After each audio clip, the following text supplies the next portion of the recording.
감사합니다. 축복합니다. 우리 친구들을 보면 참 에너지가 넘치는 것 같습니다. 자, 우리 약할 때 강함 대신에 함께 찬양하실까요?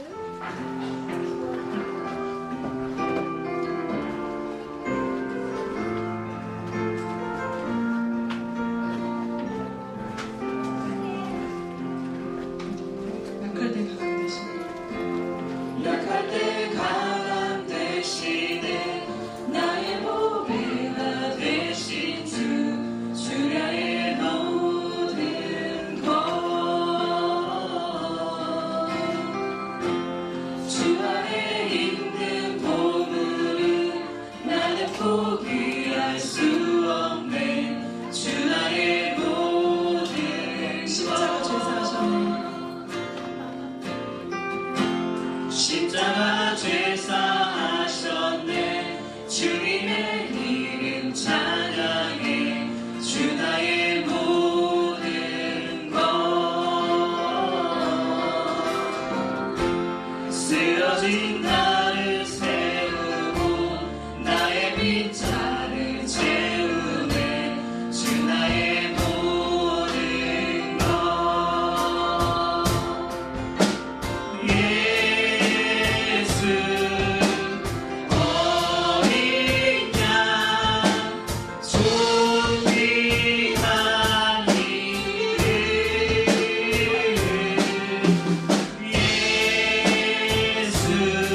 가지고 악당들을 멋지게 물리쳐서 승리하는 많은 슈퍼 히어로들의 모습을 보게 됩니다.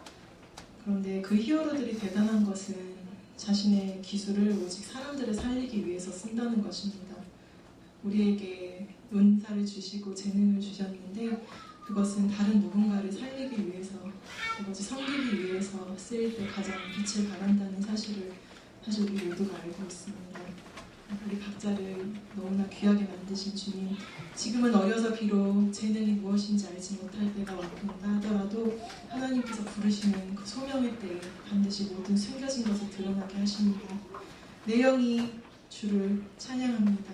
함께 신나게 박수치면서 찬양하시겠습니다.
아니었던 것 같습니다. 귀하신 친구, 정말 하나님과 동행했던 끝까지의 삶을 살았는데, 사실 모세도 처음에 하나님께서 부르셨을 때 핑계를 댔습니다.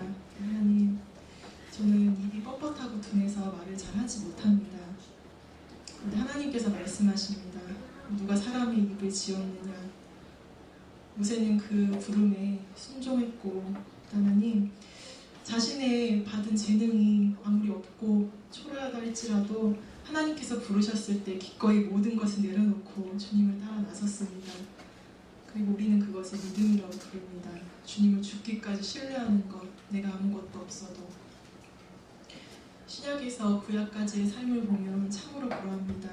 우리의 친구 되시고 우리의 아버지 되시는 하나님, 정말 이 자리에서 우리가 주님을 예배하기에도 참으로 부끄럽고 부족할 때 많지만 매주마다 주님 은혜 있게 하시는 하나님, 우리도 모세와 같이 어느 날 주님 우리 부르실 때 우리에게 주신 것, 하나님께서 주신 그 무엇이 어떤다 할지라도 모든 걸 내려놓고 그 소명에 강하게 응답하심으로 주님을 따라 나아가시는 그러한 복된 삶이 되시기를 바랍니다. 은사보다 소명이 중요합니다. 왜냐하면 은사는 하나님께서 주신 축복에 불과하지만 소명은 하나님 그 자체입니다. 하나님의 뜻. 우리는 소명을 쫓아서 살아가야 합니다. 귀하신 친구에게 계시니 함께 찬양하시겠습니다.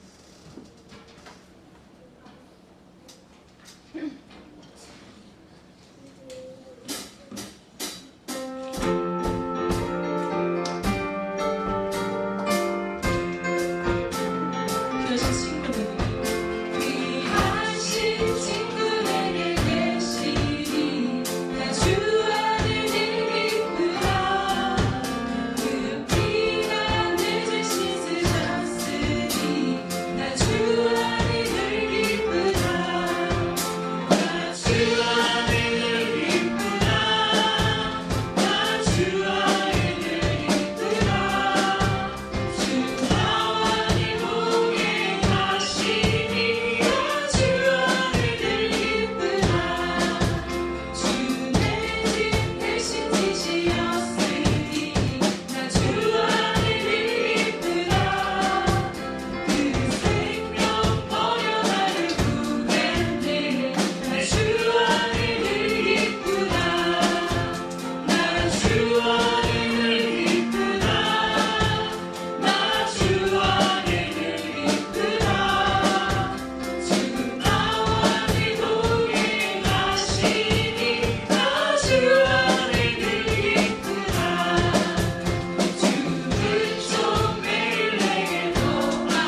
주셨다고 말씀하십니다.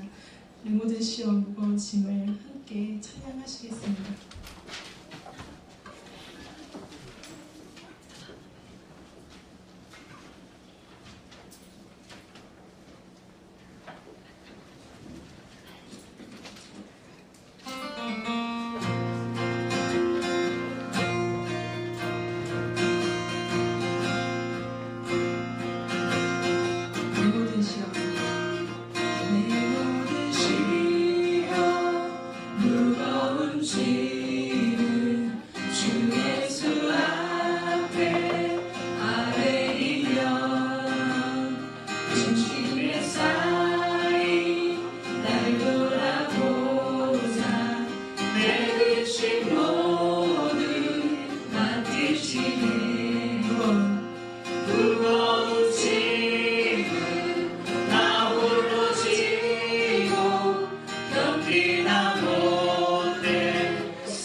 보이지 않는 날 때부터 맹인된 사람에게 찾아오셨습니다. 그의 눈에 진흙을 이기고 그의 눈을 뜨게 하셨습니다. 맹인이 대제사장들 앞에서 자신의 눈을 보이고 증언을 했는데 제사장들은 예수님을 믿지 않았습니다. 그리고는 그를 쫓겨서 내보냈습니다. 돌아가는 길에 그 맹인이 예수님을 만났습니다. 예수님은 그 맹인을 보자마자 네 눈이 보이니 안 보이니를 물으신 것도 아니고 네가 어느 교회로 갈 것도 말씀해 주시지 않았습니다. 예수님은 그 사람에게 단 한마디 말씀하셨습니다. 네가 나를 믿느냐, 내가 나를 아느냐, 그 말씀만을 하셨습니다.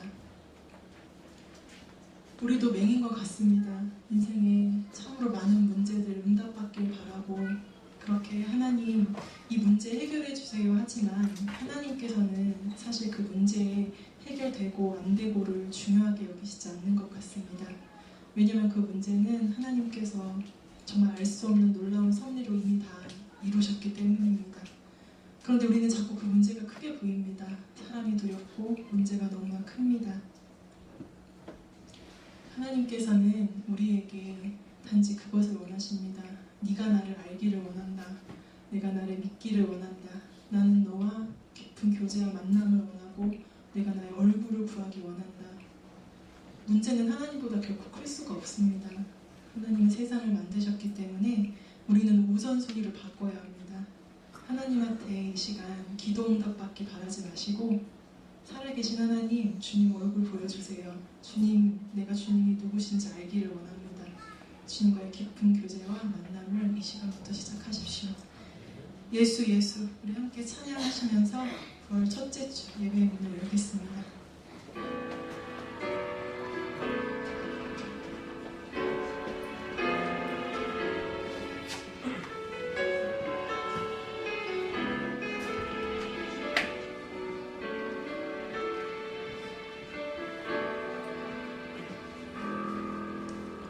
슬픈 마음 있는 자, 몸과 영혼 병든 자, 누구든지 부르시오.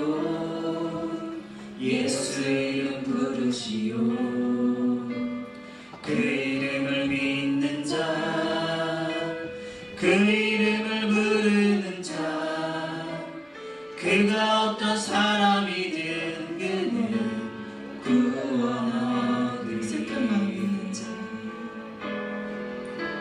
슬픈 마음 있는 자, 몸과 영혼 병든 자,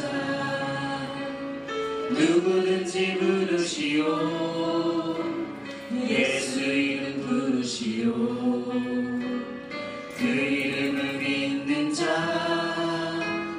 그 이름을 부르는 자, 그가 어떤 사람이든 그는 구원 얻으리. 예수 예수, 예수 예수, 오 능력의 그 이름 예수, 나 외쳐 부르네. 예수 예수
성경 공독하겠습니다. 오늘의 본문 말씀은 레위기 8장 30절로 36절까지 말씀입니다.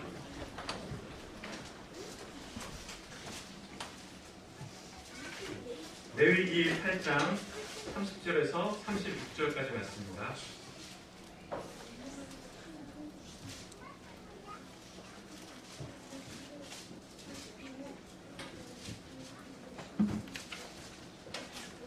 레위기 8장 30절에서 36절까지 말씀을 저와 한 절씩 교독하겠습니다.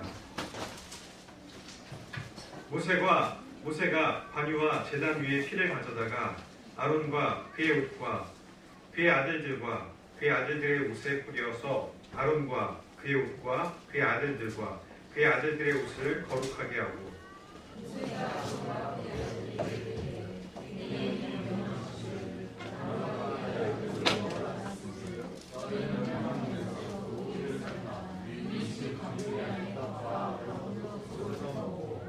고기와 떡의 나머지는 불사를 지며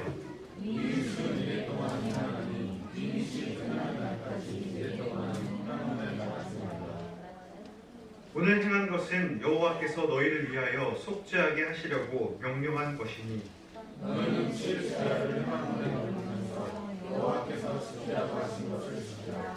그리하면 사망을 당하리라. 내가 이것이 영원을 바랍니다. 함께 읽겠습니다. 아론과 그의 아들들이 여호와께서 모세를 통하여 명령하신 모든 일을 진행하리라. 아멘. 여러분, 그 레위기에 하면 어떤 생각이 드십니까? 개인적으로 이 레위기는 저에게는 성경 통독의 장벽이었습니다. 창세기나 출애굽기는 이야기 구조들이 있습니다. 그래서 재미있고 흥미롭게 지나갈 수 있습니다. 그러나 레위기서부터는 이 구조가 깨져버립니다. 저의 처음 성경 통독도 어김없이 레위기에서 무너지고 말았습니다. 자, 그런데 제가 읽은 개론서에서도 이렇게 되어 있습니다. 레위기는 현재 기독교인의 예배법과 맞지 않기 때문에 흥미를 잃기가 쉽다고 말하고 있습니다. 그런데 이 레위기의 오늘 본문을 잘 이해한다면 레위기가 아주 흥미롭고 재밌게 다가올 것입니다. 자, 레위기 좀 딱딱하게 시작해서 죄송합니다. 그런데 좀 재미있는 이야기로 좀 주의를 환기시키려고 합니다. 자, 신대원은 우리 친구들 이해 못하겠지만 남초지대입니다. 남자의 비율이 굉장히 높습니다. 아마 제가 알기로는 합동측, 총신대 같은 경우에는 여자 신대원생들 뽑지 않습니다. 왜냐하면 여자 목회자를 아예 안수를 안 해주기 때문에 옛날에 뽑았었는데 몇 해 전부터는 아예 입학을 불허하는 걸로 알고 있습니다. 저희 교사는 여자 안수를 주긴 하지만 그래도 주류가 목사들의 주류는 남성이기 때문에 그렇게 비율이 높지가 않습니다. 적을 때는 30%, 많아봤자 한 40% 내외입니다. 이렇게 이제 남자 비율이 많다 보면 이런 일이 벌어집니다. 저야 뭐 결혼하고 애도 많이 큰 상태에서 신대원 갔으니까 뭐 연애에는 별 상관이 없지만 그 신대원에서 커플이 돼서 결혼하는 커플도 상당히 있습니다. 저희 반에서도 아예 반에서 만난 친구도 있었고 그런 친구들이 많습니다. 그런데 신대원에서 좀 예쁘장하고 성격 좋고 그러면 남자들이 많이 대시하게 됐었습니다. 제가 알고 있던 전도사, 저희 선배인데 나이는 저보다 많지 않지만 그분의 얘기를 했는데 어떻게 배우자를 만나게 됐냐, 신대원에서 만났는데 그 당시 여자 전도사는 인기가 좋았다고 합니다. 그래서 이미 3명의 지원자가 있었지만 퇴짜를 맞았다고 합니다. 이분은 처음부터 이렇게 연애할 생각 없었지만 오래 같이 과제도 하고 그러니까 너무나 괜찮은 자매라는 걸 알게 됐습니다. 그래서 기도를 하고 이 자매한테 대시를 했습니다. 프로포즈를 했습니다. 근데 돌아온 대답이 이거였다고 합니다. 내가 일주일만 기도해 보겠다고. 대답만 들어도 이 자매 전사님은 굉장히 신앙이 좋았던 것 같습니다. 근데 이 말을 듣고 제가 아는 그 전도사님, 아마 지금 목사님 되실 텐데 하늘이 무너졌다고 합니다. 왜냐하면 이전에 3명이 대시한 사람들한테 똑같은 대답이 왔다고 합니다. 그래서 그분은 가열차게 기도했습니다. 그리고 이분은 창세기 29장 20절의 말씀을 문자로 보냈다고 합니다. 그때는 스마트폰이 없던 시대였습니다. 3G 폰으로 보냈는데 연애에 관심 있으신 분들은 꼭 기억해둬요. 아주 성공률이 높은 말입니다. 제가 한번 읽어보겠습니다. 창세기 29장 20절. 적어둬요. 태연이 결혼 안 할 거야?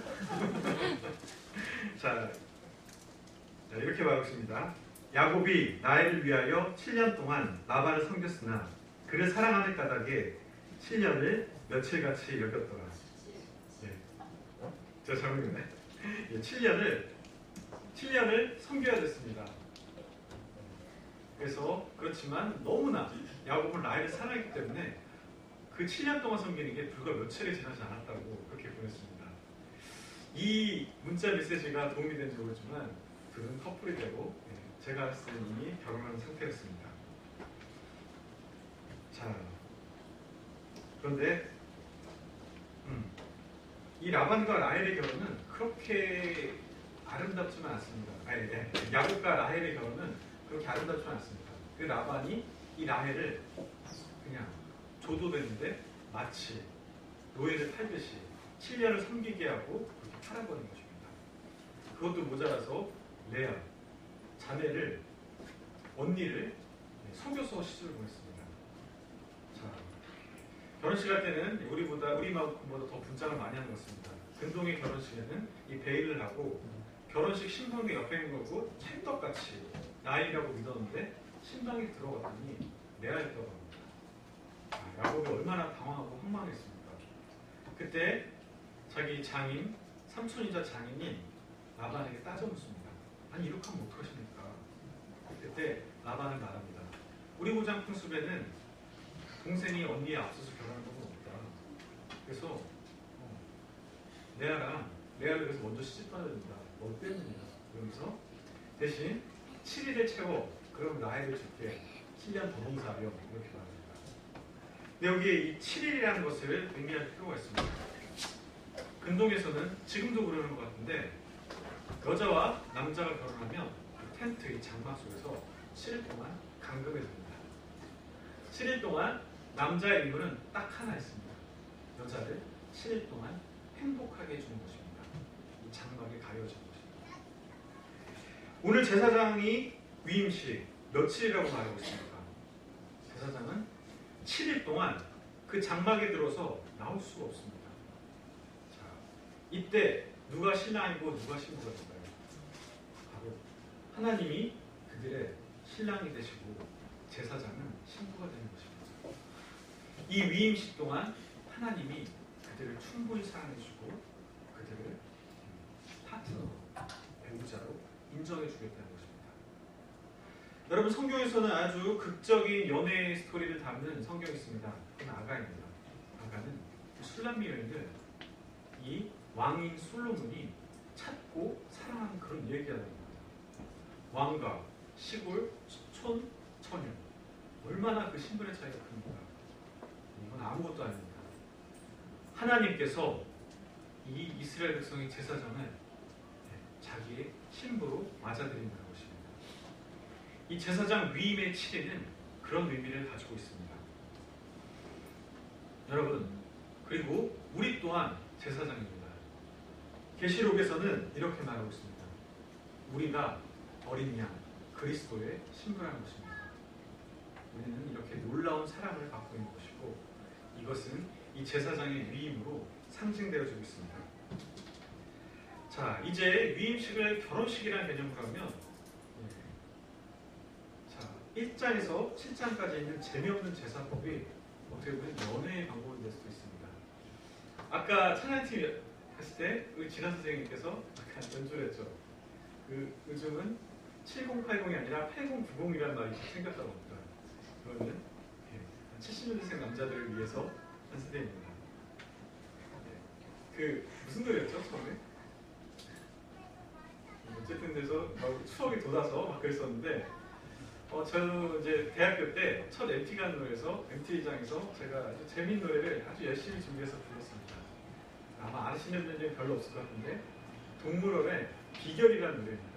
혹시 아시는 분 있습니까? 네. 아무도 모르시죠? 그 노래 가사가 굉장히 재밌습니다.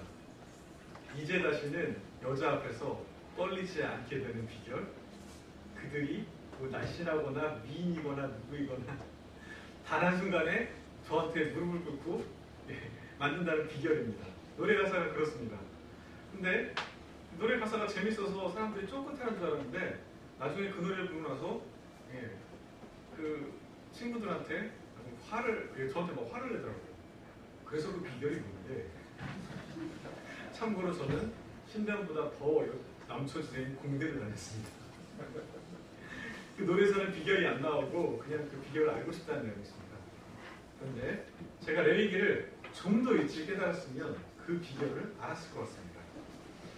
창세기 1장에서 7장 저의 성경 첫째 통독을 무너뜨렸던 그 장벽은 이렇습니다.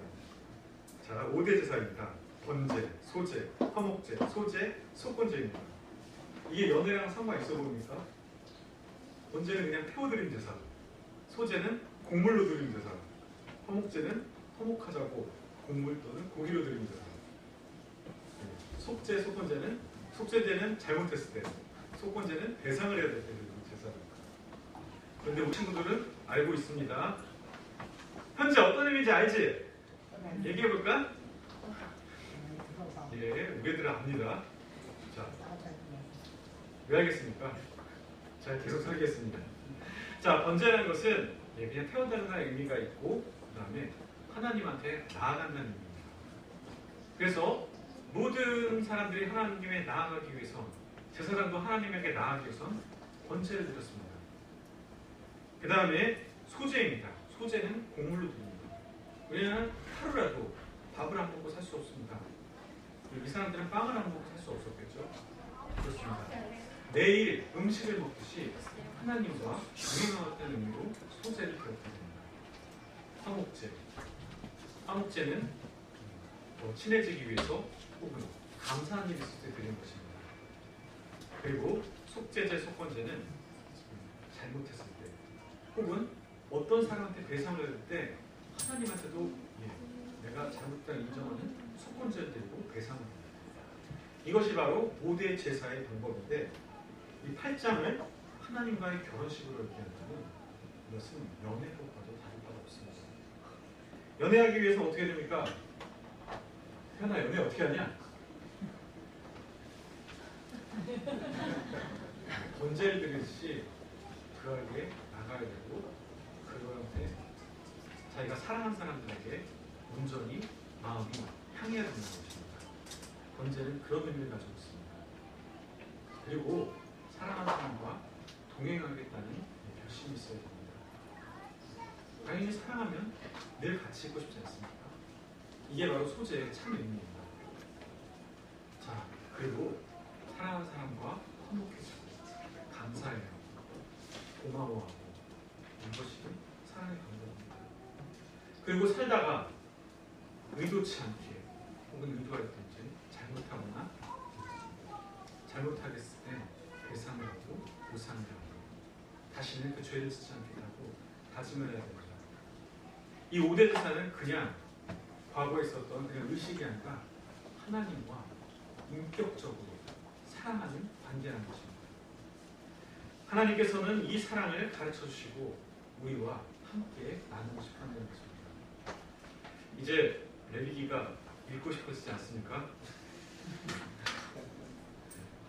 우리 걱정하지 마십시오. 솔직히 우리 친구들 실패입니다. 자, 그리고 한번 성경 말씀을 한 번 더 되짚어보고 싶습니다. 30절의 말씀을 함께 읽겠습니다.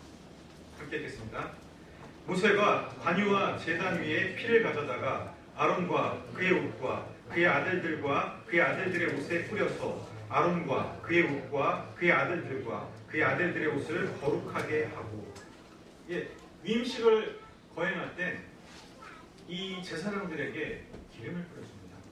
특별한 기름인 관유를 뿌려줍니다. 그리고 그들에게 희생제의 피를 뿌립니다. 여러분, 이 관유를 뿌린다는 것은 성령을 받았다는 의미합니다. 이스라엘 사람들 중에 직업 부류 중에 세 부류가 관유를 뿌리면서 위임을 하게 됩니다. 왕도 위임 받을 때는 기름을 받습니다. 그리고 오늘 말한 제사장이 바로 그랬고, 그리고 예언자도 그랬습니다. 이 기름을 받는다는 것은 하나님한테 피택했던 것이고, 그리고 그들에게 성령을 받았다는 것입니다. 이 피택받고 위임받는 것은 그들이 잘나서 그런 것이 아닙니다. 하나님의 높은 권위로서 기름을 부으면서 그들을 제사장을 삼아준다는 것입니다. 그리고 피를 바릅니다. 피라는 것은 성경에 이렇게 말하고 있습니다. 생명입니다. 죄인인 누구도 제사장이 될 수 없습니다. 왕이 될 수 없습니다. 선지자가 될 수 없습니다. 그의 능력으로 될 수 없습니다. 그들이 되기 위해서는 피를 뿌리는데, 피는 계속해서 그들의 죄를 대신해서 흠없고 티 없는 짐승이 죽는다는 것입니다. 자, 이것을 다시 생각하면 이런 것입니다. 이것을 저는 두 가지의 개념으로 설명하려고 합니다. 은혜와 자비입니다. 성경이 말하는 은혜는 이렇습니다. 자, 제가 만약에 어제 축구 게임에서 우리가 금메달을 땄죠. 대한민국이 금메달 딴 건 금메달 딸 수 있는 자격이 주어졌기 때문입니다. 결승전에 올랐고 결승전에서 승리를 거뒀습니다. 자, 세상에서 상을 줄 때는 그의 공로나 그의 규정을 잘한 것을 보고 상을 주게 되었습니다. 그런데 이 제사장은 은혜로 되는 것입니다. 기름 받는 것은 은혜로 되는 것입니다. 누구도 제사장이 될 만큼 위대하고 훌륭한 사람이 없습니다. 하지만 위임해 주시는 그 하나님의 위대함으로 아무런 공로가 없는 사람이 되는 것입니다. 저는 금메달 받을 자격이 없지만 금메달 땄다. 이게 바로 은혜입니다. 제사장이 될 요건이 없지만 하나님의 위대에서 그를 제사장으로 세워줍니다. 그에게 성령을 부으십니다. 이게 바로 관유의 의미입니다. 그리고 자비의 의미를 한번 설명해 보겠습니다. 자비란 건 그겁니다. 제가 만약에 운전을 했는데 제가 신호를 위반했다고 합시다. 근데 경찰에 걸렸습니다. 전 위반했기 때문에 어떻게 해야 되겠습니까?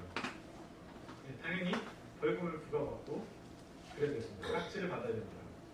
그런데 좋은 경찰이 만나서 오늘은 그냥 하고 다음부터 이러지 마십시오. 위험합니다. 보내주는 거. 자, 저는 분명히 죄를 졌지만 그렇게 눈 감아주고 봐주는 거. 이때 자비입니다. 이 자비를 보면 우리는 죄로 인해서 죽어야 됩니다. 제사장도 거룩하신 하나님 앞에 나가면 죽어야 됩니다. 그런데 하나님께서 대속되는 이 제물의 피를 보고 너의 죄를 넘어가 주겠다. 이것이 자비입니다. 오늘 드려지는 이 기름과 피는 하나님의 은혜와 자비를 의미합니다. 그런데 은혜와 자비를 하면 무엇이 생각하십니까? 그것은 다시 말해서 예수님을 의미합니다. 예수님의 그 구원의 사역이 바로 자비와 은혜입니다. 우리는 구원받을 어떠한 잘한 일도 없습니다. 하지만 예수님이 우리를 구원해 주는 것입니다. 그리고 우리는 죄인입니다. 그러나 예수님께서 피 흘려 주셔서 우리는 은혜를 받고 자비를 받아서 구원을 받게 된 것입니다. 오늘의 본문은 이렇게 예수 그리스도의 사랑으로 전해주고 있는 것입니다. 그리고 또 7일이 의미하는 것은 7일 하면 또 무엇이 생각나십니까? 저는 7일을 하면 창조가 생각이 납니다. 하나님께서는 7일 동안 세상을 창조하셨습니다. 물론 마지막 7일을 안식하셨습니다. 자, 이것에 하나님의 사랑이 전해진다고 말하고 있습니다. 자, 사람은 언제 창조했을까요? 것을 다 창조하신 그 다음에 창조하셨습니다. 다시 말하면 창조하실 때 하루, 이틀, 사흘, 나흘 지나면 세상이 점점 더 아름다워지고 완벽해지고 살기 좋아집니다. 자, 사람이 첫째 날 됐으면 얼마나 심심했습니까? 빛밖에 없고 밤밖에 없습니다. 먹을 것도 없었을 것입니다. 그런데 하나님께서는 이 세상을 완벽하게 만들어서 그 후에야 사람을 창조하신 것입니다. 하나님께서 창조물 중에, 피조물 중에 누구를 가장 사랑하셨겠습니까? 이것만 봐도 사람을 가장 사랑했다는 것을 알 수가 있습니다. 자, 부부는 7일 동안 한 방에 있습니다. 부부가 된다는 성경의 의미는 그 아들과 딸이 부모를 떠나서 부부로 신분이 바뀐다는 것입니다. 이 7일간 있다는 건 그들의 사랑으로 7일 동안 부부라는 이름으로 재창조가 된다는 것입니다. 제사장의 7일도 이런 의미입니다. 그냥 사람이었던 사람이 하나님의 사랑을 받으면서 성령과 피로써 거듭이 나서 하나님의 일을 할 수 있는 제사장으로 재창조가 된다는 의미를 가지고 있습니다. 자, 굉장히 아름답지만 우리가 제사장이 아니라면 이 얘기는 전혀 먼 나라의 얘기일 수밖에 없습니다. 물론 의미가 있고 아름답지만 별 얘기 아닙니다. 하지만 우리는 바로 제사장입니다. 베드로전서에는 이렇게 말하고 있습니다. 우리는 택하신 족속이고 왕같은 제사장이라고 말하고 있습니다. 우리는 가끔 제사장하면 그냥 목사나 전도자, 목회자로 착각할 때가 있습니다. 하지만 우리 모두가 제사장인 것입니다. 자, 구약시대는 제사장을 세웠습니다. 구약시대에도 제사장은 물리적인 한계 때문에 그들만 세워준 것이지 분명히 출애굽할 때 이스라엘 백성을 제사장 나라로 만들겠다고 했습니다. 하지만 모두가 제사장의 사역을 할 수 없기 때문에 레위인 중에서도 우리 말한 아론의 자손들만 이 일을 맡게 돼 있었습니다. 하지만 제사장은 그렇게 적더라도 나라 자체가 제사장이 되길 원했습니다. 그런데 그것이 가능한 것은 예수 그리스도께서 십자가의 보혈로 흘려 돌아가셨기 때문입니다. 그리고 또 부활하셨기 때문입니다. 예수님이 십자가에 달리는 순간 성소에 있던 휘장이 지성소와 예성소로 하던 휘장이 갈라지고 말았습니다. 그것은 누구나 하나님 앞에 나갈 수 있는 제사장이 되었다는 선포입니다. 천주교도는 여기는 평신도란 말을 보면 쓰기도 합니다. 하지만 이 평신도는 천주교들이 쓰는 개념과 틀립니다. 천주교는 계층 구조를 가지고 있습니다. 계층 구조는 올림픽 금메달과 좀 비슷한 것 같습니다. 우리나라가 올림픽에서 아시안 게임에서 몇 등 했죠? 몇십 년 만에 3등을 했다고 합니다. 종합점수. 종합선수에서 3위를 했는데 한 20년 넘게 2등을 하다가 일본한테 떨어진 것입니다. 일본은 아마 동경 올림픽에서 굉장히 많이 준비하고 있는 것 같습니다. 자, 그런데 이게 의미하는 것이 뭐냐면 금메달, 우리나라의 금메달 집계는 이렇게 계층 구조입니다. 금메달 하나 따면 은메달 200개를 따면 500개를 따면 이길 수 없다는 우리나라 측에서 그렇죠. 자, 근데 뭐 다른 데는 그냥 포인트제로 하기 때문에 그렇지 않은 나라도 있다고 합니다. 이 계층 구조가 이런 것입니다. 그래서 천주교의 수장은 교황입니다. 교황 밑에 추기경, 주교, 뭐 이렇게 대주교 이렇게 나오는데 누구도 추기경이 아무리 많아도 교황 하나를 이길 수가 없습니다. 추기경 밑에 대주교일 때는 어떠한 대주교도 추기경을 이길 수가 없습니다. 그러면 그 어떤 성당에 신부가 있다고 합니다. 그들이 말하는 평신도는 아무리 보면서 그 사제 한 명을 이길 수 없는 신앙입니다. 이게 바로 천주교에서 말하는 평신도의 개념입니다. 근데 우리는 그렇지 않습니다. 우리는 헌법에도 분명히 나와 있습니다. 장로가 되기 위해서는 성경, 헌법도 공부해야 됩니다. 근데 물론 평신도라고 보면 다른 분들도 다 헌법을 공부하는 게 좋습니다. 우리 개념에서 이렇게 나옵니다. 목회자만 제사장이다? 그게 아닙니다. 목회자는 말씀을 맡고 가르치고 가르치기 위해서 특별한 교육을 받은 직능의 부분입니다. 평신도란 그 목사와 함께 이 교회를 운영해 나가고 같이 협동하는 자들입니다. 교회의 계층 구조의 의미는 예수님 한 분밖에 없습니다. 우리는 하는 일의 차이일 뿐이지 우리는 모두가 제사장인 것입니다. 우리는 이 구약의 제사장을 세우기 위해 하나님께서 자비와 은혜를 베풀어 주시고 그를 신부로 맞추신 따뜻하고 아름다운 사랑을 보았을 것입니다. 그런데 그 사랑 이상을 우리 교회에 개신교회 성도들은 받고 있다는 것입니다. 여러분 좀 스스로가 자랑스러우십니까? 네, 전 자랑스러워집니다. 자, 이제 말씀을 정리하려고 합니다. 이 위임식은 하나님께서 우리를 너무나 사랑한다는 것입니다. 그리고 우리를 제사장으로 만들었다는 것입니다. 그럼 이 제사장이 하는 일은 무엇일까요? 하나님께서는 이스라엘 백성을 제사장 나라로 세워서 가나안에 세웠습니다. 가나안에 세웠다는 것은 이 가나안이 굉장히 교통이 발전된 지역이었다고 합니다. 초승달 지대라는 것이 있습니다. 그것은 바로 오아시스들이 연결되어 있어가지고 여행하는 사람들이 반드시 지나야 됩니다. 그럼 그 초승달 지대를 잘 설명하는 사람이 바로 아브라함입니다. 아브라함은 그 아버지 때부터 이 갈대아 우르에 살다가 나홀이라는 데서 저기서 하란을 지나서 가나안 땅으로 오게 됩니다. 바로 이 길이 초승달 지대라고 비옥한 초승달 지대. 그리고 이스라엘 서쪽의 서쪽 바다는 우리가 뭐라고 합니까? 여기 바로 지중해입니다. 유럽으로 가는 관문입니다. 그리고 이스라엘 지나야지만 저기 이집트나 북아프리카로 가는 길이 열리게 되어 있습니다. 이렇게 육지의 교통요지고 그리고 바닷길에 인접해 있는 이 가나안 지대에 이스라엘 백성이 세운 건 하나님을 잘 아는 법도를 너희들이 제사장이 돼서 사람들을 섬겨주고 하나님을 나타내는 것입니다.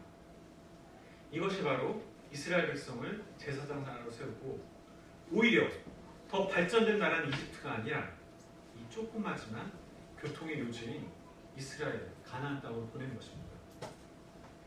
자, 우리도 이 역할을 해야 됩니다. 우리가 제사장 노릇을 듣는 건 우리만 구원받고 우리만 행복하고 우리 예수 사랑교회만 우리만 행복한데 이렇게 하라고 부르신 것이 아닙니다. 우리도 나가서 사람들을 전해야 되는 것입니다. 제사장이 하는 임무는 이렇습니다. 세상 사람들이 잘못했을 때, 이스라엘 백성이 잘못했을 때 하나님께로 가는 통로가 되었던 것입니다.